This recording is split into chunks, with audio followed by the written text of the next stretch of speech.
I have the galleys of my book because it's not out yet, and I actually, there's one little section of it that was published as a short story, but otherwise I've never read any of this out loud except to myself, probably a lot. So I'm just going to read a very little bit from near the beginning, and I'm going to read two little parts because the novel follows two different women. It goes back and forth between their stories, and the first one, well, I'll just read the first one. I won't explain too much since it's the beginning. I shouldn't have to explain. And then I'll read a little from heroine number 2, who's the real heroine. The second one. She stepped out of the plane and over the accordion hinge of the walkway to continue up the tunneled ramp. One always felt altered after a flight. There was the pleasant fatigue of no sleep and one's nerves closer to the surface, as if a layer of self had peeled off and gotten lost in transit. The change was only on the surface, but the surface was where one encountered the world. Her surface was ready for the new things that would happen in this new place, ready for anything different from what she had known. There was a soggy tobacco smell at the gate and loose rugs with long rolls no one had bothered to smooth out. She stood in a line of crumpled people holding their carry-ons and inching forward to wooden tables where clerks slowly stamped passport books after a sliding look from the picture to the face. She was finally away.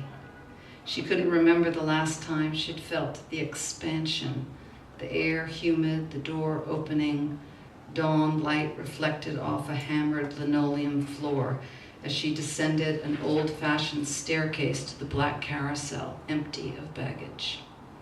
There was a long row of bureau de change with one short counter after another empty, and behind them a large plate glass window with palm trees being eaten by a white sky. Lackadaisical drivers were leaning on the hoods of their cars, half glancing around for a fare. Dark-haired men strolled in short-sleeved shirts. Women in thin dresses moved slowly. Everything mercifully said, "This is not home." First time she saw him, he flew. They were in Lana's driveway unloading alabaster lamps she'd had copied on Biashara Street when a white Toyota truck pulled up and a young man with shoulder-length hair opened the door. He leapt over the roof of the truck and landed in a bowl of dust. Lana gave him a big greeting, embracing him as an old friend, as she embraced everyone. She stepped back to study him, hands on his shoulders. He had on a dirty white hat with a zebra band around the crown.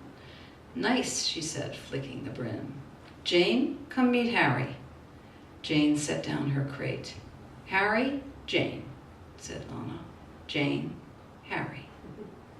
"Cheers," Harry said in a flat tone. His chin drew in and he regarded Jane with a strange stoniness, as if she were an intruder who ought to explain herself. The impulse to explain herself was an urge Jane Wood struggled to ignore, so getting a look like that unnerved her. At least that was how she explained the unnerved feeling. "My friend from America," Lana said. She looked back and forth between them. Her bright gaze took in things quickly and let them go just as fast. Harry leaned forward and kissed Jane's cheek, surprising her. "Karibu," he said. The phone rang inside the cottage, and Lana dove to get it, swerving past the crates crowding the foyer. "We're going for Sundowners," she called over her shoulder. "You must come." With Lana, there was always a must. A short time later, Jane found herself crammed in the back seat of a dented station wagon, driven by a paint-spattered neighbor of Lana's named Yuri. They were headed to the top of the Ngong Hills.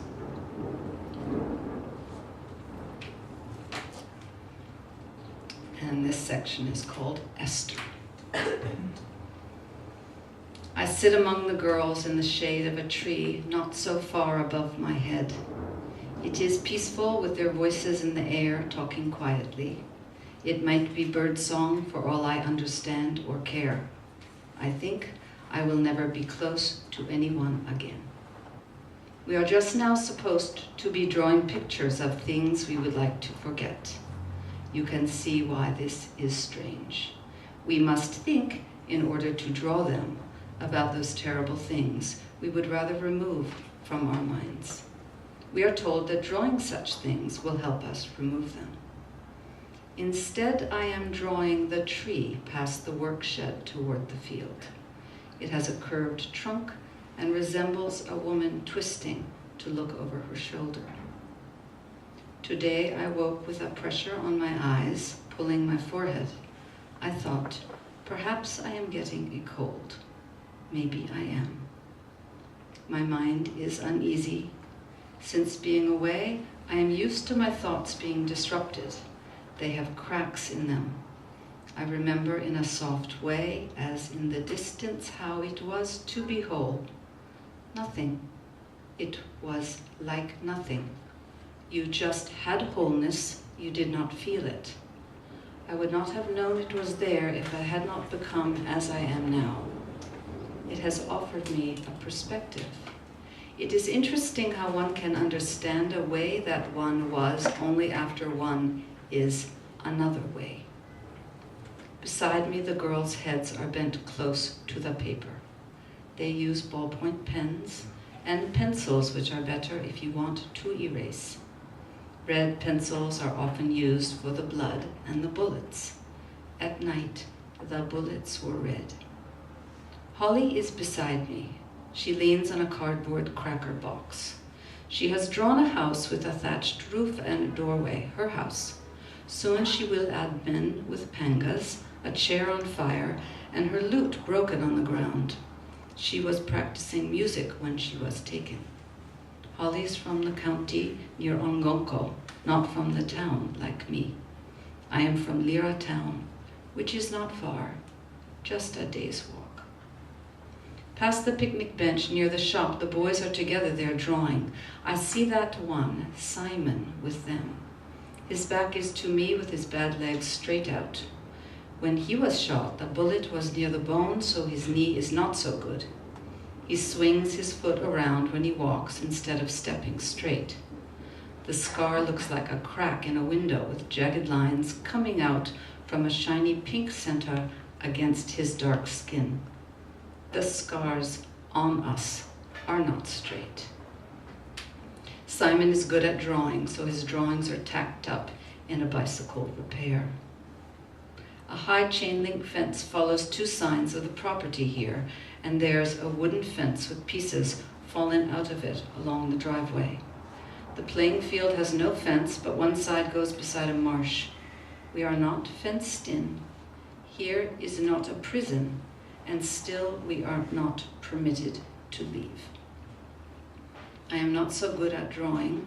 I would rather look at a thing made in nature. I don't finish drawing that tree.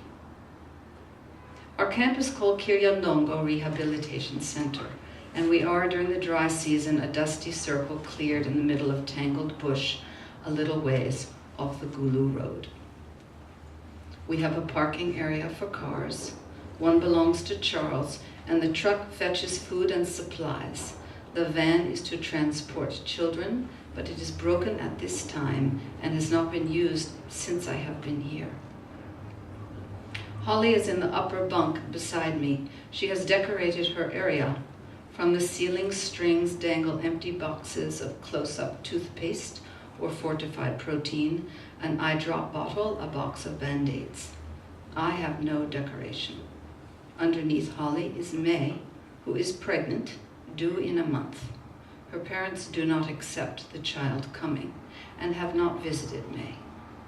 At Kiryandongo, we are all united by a thing that also divides us from others. We look at each other and know what we have been through. We also look away for the same reason. Since my return, I meet new challenges of the mind.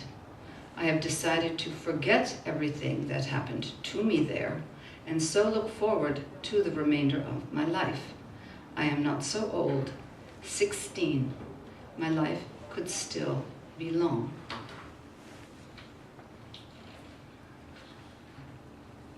We studied the Greeks in school, and they had people called rhapsodes who memorized long stories and recited them the way you would a song.